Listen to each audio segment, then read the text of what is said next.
कक्षा 11 सामान्य हिंदी और हिंदी दोनों के विद्यार्थियों के लिए प्रायः एक जैसा प्रश्न पूछता है।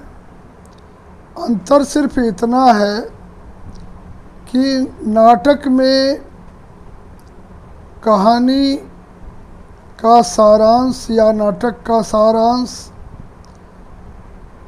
और उद्देश्य, प्रमुख पात्रों का चरित्र चित्रण। मैंने पिछले वीडियोज में नाटक के आधार पर नाटक के तत्व और नाटक की परिभाषा ये दोनों बताया था।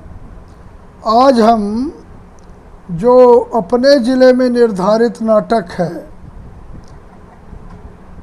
राजमुकुट नाटक, जिसमें नाटक का सारांश क्या है उसका संक्षिप्त परिचय दे रहे हैं।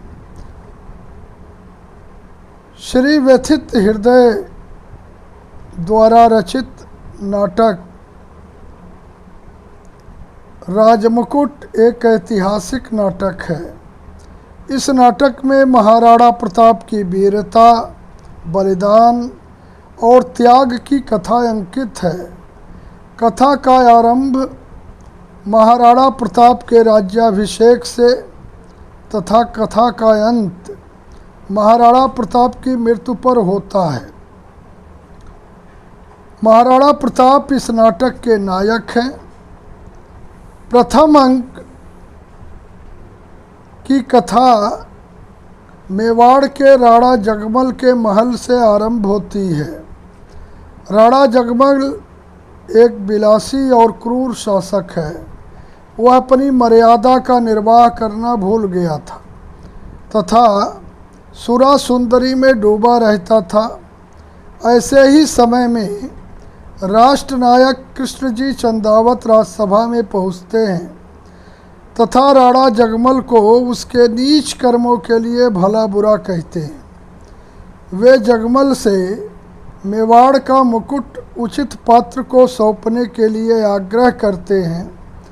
जगमल उनकी बात स्वीकार कर लेता है तथा चंदावत से योग्य उत्तराधिकारी चुनने के लिए कहता है। चंदावत राणा जगमल को से राजमुकुट लेकर प्रताप के शीश पर रख देते हैं। प्रजा में खुशी की लहर दौड़ जाती है।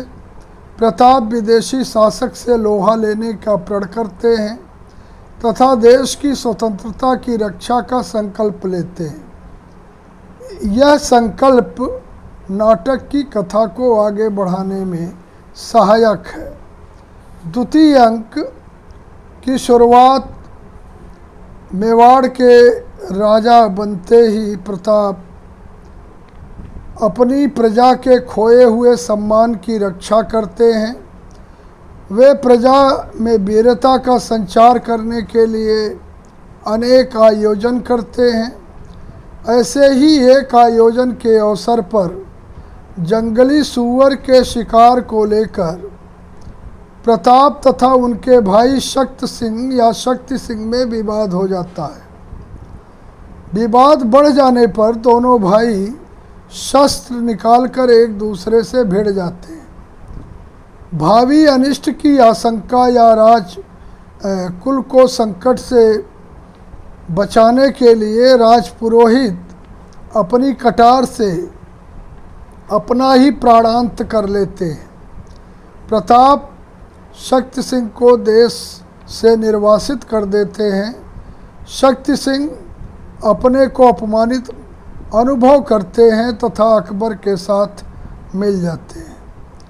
तृतीय अंक महाराणा प्रताप से बहुत प्रभावित था मान सिंह। यहाँ से कहानी शुरू होती है। एक बार वह राणा प्रताप से मिलने आया। राणा उसे विधर्मी और पतित समझते हैं क्योंकि मान सिंह की बुआ मुगल सम्राट अकबर की ब्याहता थी। इसलिए राणा ने उससे स्वयं भेंट न करके उसके स्वागतार्थ अपने पुत्र अमर सिंह को नियुक्त किया। मान सिंह ने इसे अपना अपमान समझा और इस अपमान का बदला चुकाने की बात कहकर वहाँ से चला गया तथा दिल्ली के सम्राट अकबर से जा मिला। चतुर अकबर अवसर का लाभ उठाकर महाराणा प्रताप पर आक्रमण कर देता है। हल्दी घाटी के ऐतिहासिक युद्ध में महाराणा प्रताप को बचाने के लिए कृष्णजी चंदावत प्रताप के सिर से मुकुट उतार कर स्वयं पहन लेते हैं और युद्ध भूमि में देश के लिए अपने प्राणों का बलिदान कर देते हैं। प्रताप बच जाते हैं, परंतु 2 मुगल सैनिक प्रताप का पीछा करते हैं। ऐसे समय पर शक्ति सिंह का भ्रातृप्रेम जागृत होता है और वे पीछा करके दोनों मुगलों को मार देते हैं। शक्ति सिंह और प्रताप आपस में गले मिलते हैं। इसी समय प्रताप का प्रिय घोड़ा चेतक अपने प्राण त्याग देता है। और अंतिम अंक है चतुर्थ अंक, हल्दी घाटी का युद्ध जब समाप्त हो जाता है, युद्ध समाप्त होने पर भी राणा हार नहीं मानते।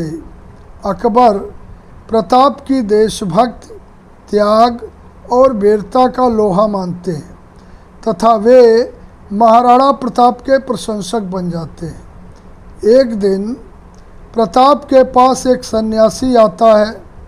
प्रताप सन्यासी का उचित सत्कार न कर पाने के कारण अत्यधिक व्यथित हैं।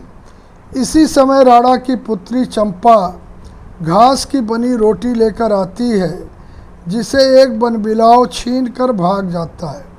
चंपा गिर जाती है और पत्थर से टकराकर उसकी मृत्यु हो जाती है।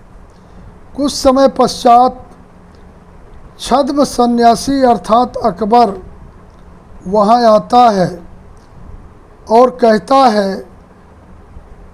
आप उस अकबर से तो संधि कर सकते हैं जो भारत माता को अपनी माँ समझता है, जो आपकी भांति उसकी जय बोलता है। इसी समय अकबर राणा को भारत माता का सपूत बताता है और प्रताप के दर्शन करके अपने को धन्य मानता है। संघर्षरत प्रताप रोगग्रस्त हो जाते हैं। वे शक्ति सिंह तथा अपने सभी साथियों से स्वतंत्रता प्राप्ति का वचन लेते हैं। भारत माता की जय घोष के साथ महाराणा प्रताप का निधन हो जाता है।